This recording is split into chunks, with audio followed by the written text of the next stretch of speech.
చామంతి పువ్వులతో డెకరేషన్ మొదలుపెట్టడంతో అప్పుడే ప్రేమ్ చామంతి దగ్గరికి వచ్చి, ఏంటి చామ్ ఇంత బాగా పనిచేస్తున్నామని చెప్తూ ఉంటాడు.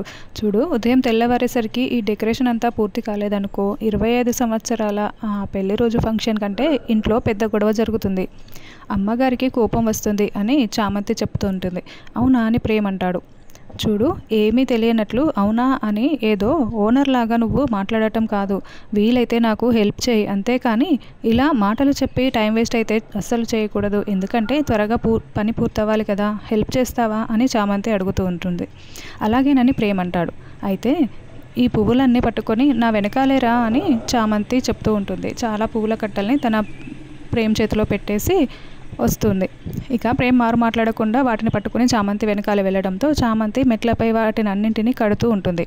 అప్పుడే చిట్టి ఇట్స్ టైమ్ టు స్లీప్, నిద్రపోయే సమయం అని ఉన్నట్లుండి చెప్పడంతో చామంతి టక్కున కింద పడిపోతూ ఉంటుంది.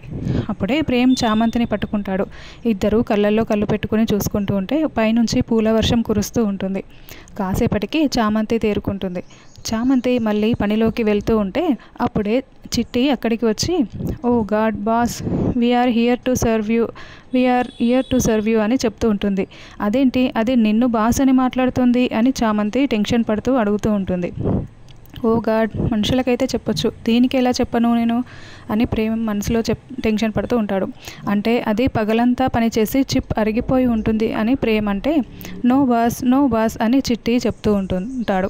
లేదు మళ్ళీ నేను బాస్ అని పిలుస్తుంది అని చామంతి అంటే ప్రేమ్ చాలా కంగారు పడిపోతూ చిట్టి దగ్గరికి వచ్చి, ఒరేయ్ నీకు దండం పెడతాన్రా బాబు, అలా పిలవకురా, చామంతి ముందరా చామ్ ముందరా అని చెప్తూ ఉంటే, ఏంటి నువ్వు వాడితో గుసగుసలాడుతున్నావు అని చామంతి అంటుంది.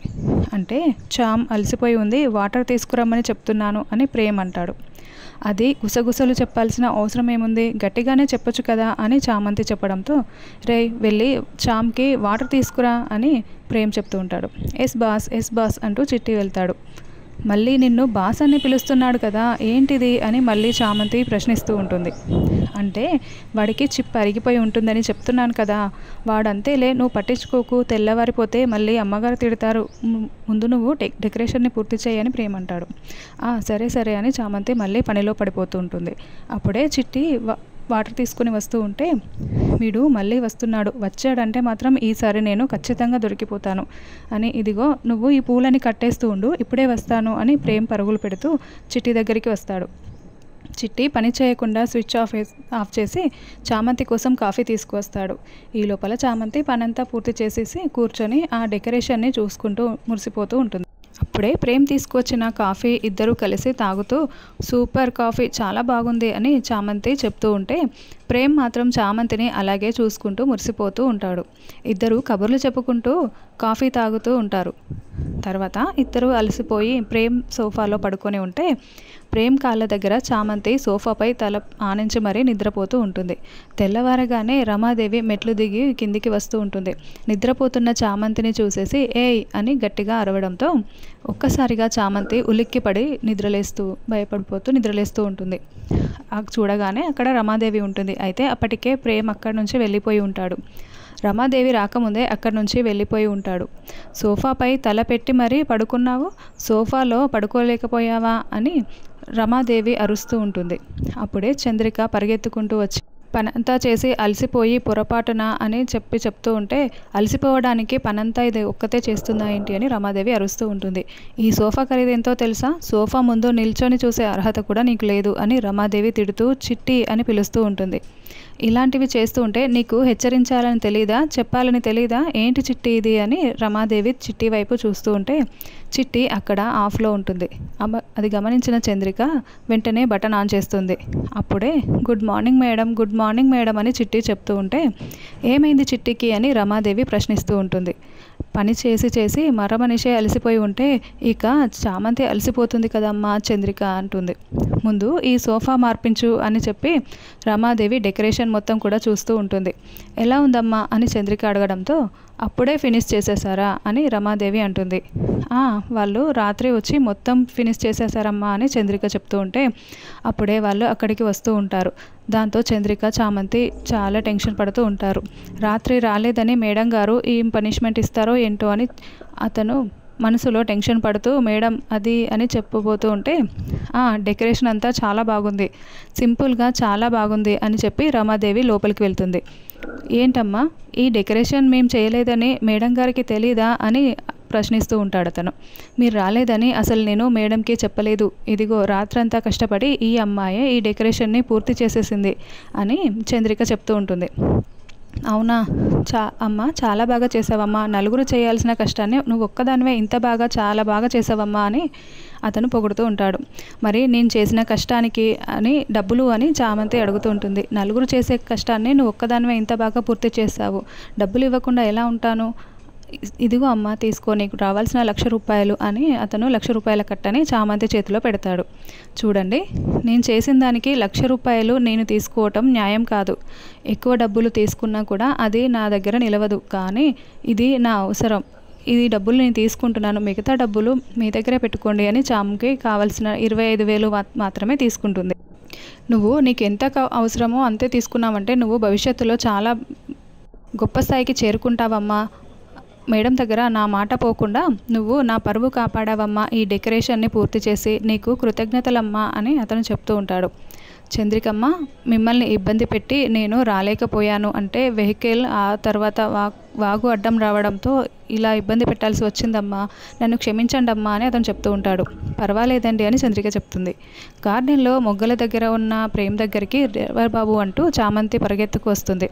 ఏంటి చామ్ అని ప్రేమ్ అనగానే, నువ్వు రాత్రంతా నాకు హెల్ప్ చేసావు కదా, ఇదిగో నీకు రావాల్సిన 1,000 రూపాయలు తీసుకో, ఇంకా ఎక్కువే ఇవ్వాలని ఉంది, కానీ నాకు ఈ డబ్బులు చాలా అవసరం, అందుకే ఇవ్వలేకపోతున్నాను, నీ కష్టానికి ఫలితం దక్కాలి కదా, అందుకే ఈ డబ్బులు తీసుకో డ్రైవర్ బాబు అని ప్రేమ్ చేతిలో పెట్టేసి వెళ్తూ ఉంటుంది.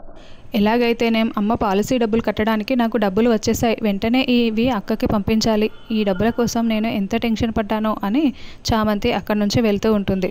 తర్వాత ప్రేమ్ ఆ 1,000 రూపాయలని చూసుకుని, అమ్మ నాకు కాస్ట్లీ వాచ్ ఇచ్చింది, కార్లు ఇచ్చింది, కావాల్సినంత డబ్బు ఇచ్చింది, కానీ అవేవి నాకు ఇంత సంతోషాన్ని ఇవ్వలేదు, చామ్ ఇచ్చిన ఈ 1,000 రూపాయలు నాకెందుకు ఇంత సంతోషాన్ని ఇస్తుంది, చామ్ ఇచ్చిందనా లేకుంటే నాకు ఖరీదు కట్టిందనా అని ప్రేమ్ ఆలోచిస్తూ ఉంటాడు.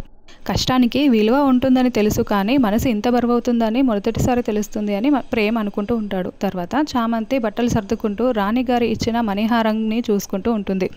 అప్పుడే రమాదేవి ఉపేంద్రకి కాల్ చేసి, రాజుగారు రాణిగారు చనిపోయినందుకు నాకు కూడా చాలా బాధగా ఉంది అన్నట్లు రాణిగారి దగ్గర ఒక మణిహారం ఉండాలి కదా, ఆ మణిహారం ఏమైంది అని అడుగుతూ ఉంటుంది.